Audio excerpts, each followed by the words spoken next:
Qual que é a relação entre os cristãos de extrema direita com Israel? É a leitura bíblica. Porque Israel, na leitura especialmente do Velho Testamento, o Novo não. Jesus, quando fala em Israel, ele fala sempre de maneira crítica. Você pega Mateus, Marcos, Lucas e João, você vê a fala de Jesus sobre Israel é crítica e sobre aqueles que matam os que Deus envia. Essa é a ênfase de Jesus. Quando chega uma hora, ele diz, vamos para Jerusalém porque chegou a hora da minha morte. Antes não, mas agora chegou.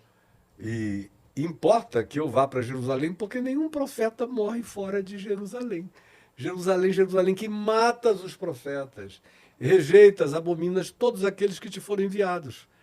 Aí você lê a leitura do Velho Testamento, no entanto, é toda, se você lê o Velho Testamento, é toda anti-Israel. Por quê? São os profetas denunciando o povo de Israel, que era um povo idólatra, que depois do cativeiro em Babilônia pararam de cultuar os ídolos de pau, de pedra, de ouriço e aquilo, porque até lá eles também cultuavam isso, e passaram a cultuar o templo, passaram a cultuar o livro, a Torá, passaram a cultuar o sacerdotalismo, passaram a cultuar os ritos e os sacrifícios. Eram idólatras piores do que os pagãos. E tem uma repetição recorrente no Velho Testamento, que é de quase todos os profetas dizem isso. Vocês receberam essa terra como promessa e herança. Entraram nessa terra através de Josué, depois dos 40 anos de peregrinação no deserto, após terem ficado 430 anos no exílio no Egito. Vocês entraram nessa terra e fizeram pior do que todos os habitantes que antecederam vocês nesse lugar. Isso não é uma referência, são muitas referências dizendo a mesma coisa. E os profetas, não houve um único profeta que a gente lê na Bíblia que tenha morrido de velho. Israel matava todos eles, como matou, enfim, Jesus. Agora, a ignorância é tão grande que os caras ficam, especialmente de 1947 para cá, porque do ano 70, quando os judeus tentaram fazer uma insurreição contra os romanos e foram atropelados pelo general Tito e Vespasiano e tudo mais, e eles foram dispersos. E ficaram dispersos por moto próprio, por vontade própria, até o Holocausto, até o Hitler.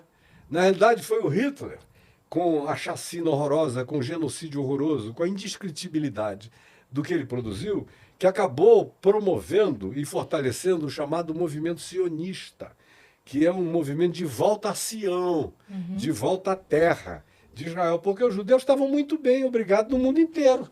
Como tem judeus aqui em qualquer lugar da terra, vivendo muito bem, ganhando dinheiro, aculturados, eles sempre se aculturaram bastante. Foi o impacto e o trauma da Segunda Guerra que gerou, especialmente naqueles que eram os filhos dos massacrados, dos mortos nos campos de concentração, que disseram a gente quer voltar para a nossa terra. E não tinha nenhum país dos aliados que se propusesse a acolhê-los. Então, o que eles disseram, se virem, voltem para lá.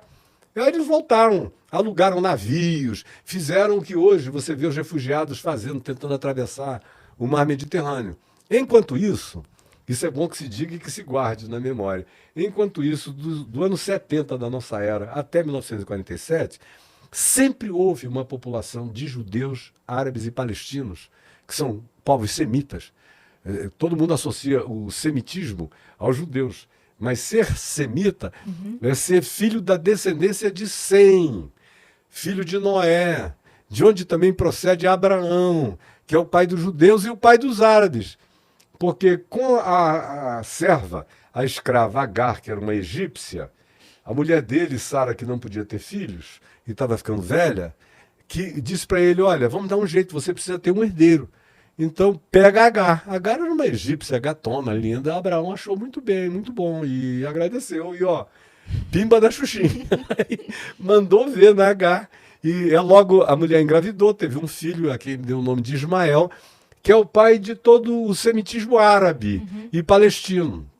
E depois de alguns anos, quando o menino, o Ismael, já tinha mais de 10 anos, foi que Sara, aos 90 anos, deu à luz a um filho, e Abraão com 100, deu à luz a um filho chamado Isaque, e que é o pai dos israelitas, dos judeus, dos hebreus. Mas ambos os grupos são semitas, e são ambos filhos de Abraão.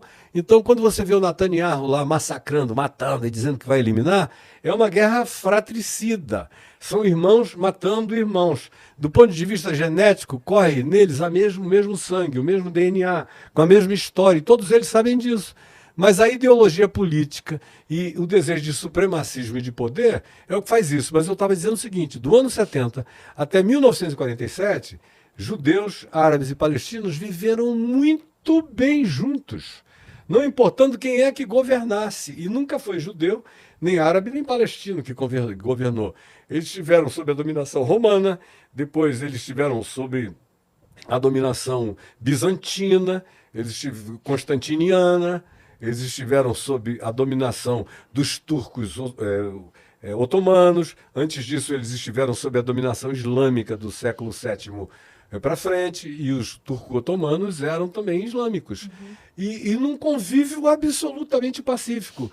Os cristãos, a pretexto da Igreja Católica de recuperar os lugares santos do cristianismo, que é um fenômeno do quarto século para cá, portanto a Igreja Católica é um fenômeno do cristianismo constantiniano. Sim. Mas não tem nada a ver com o evangelho original que Jesus ensinou, que não deu nomenclatura para nada disso.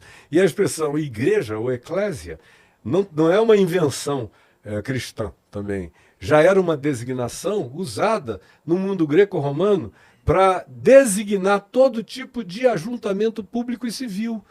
Quando um procônsul, quando um governador, alguma autoridade greco-romana convidava a população daquela cidade, reino, para um encontro, para passar instruções civilizatórias ou mudanças de lei, qualquer coisa que o valesse, aquilo ali era uma convocação para a eclésia, para a igreja. Ou seja, igreja significa só congregação e ajuntamento, não tem nada mágico nisso. Uhum. Mas o cristianismo acabou transformando a igreja numa coisa que parece que até a palavra caiu do céu e tudo mais que a gente vê em volta que não tem absolutamente nada a ver com o que Jesus propôs.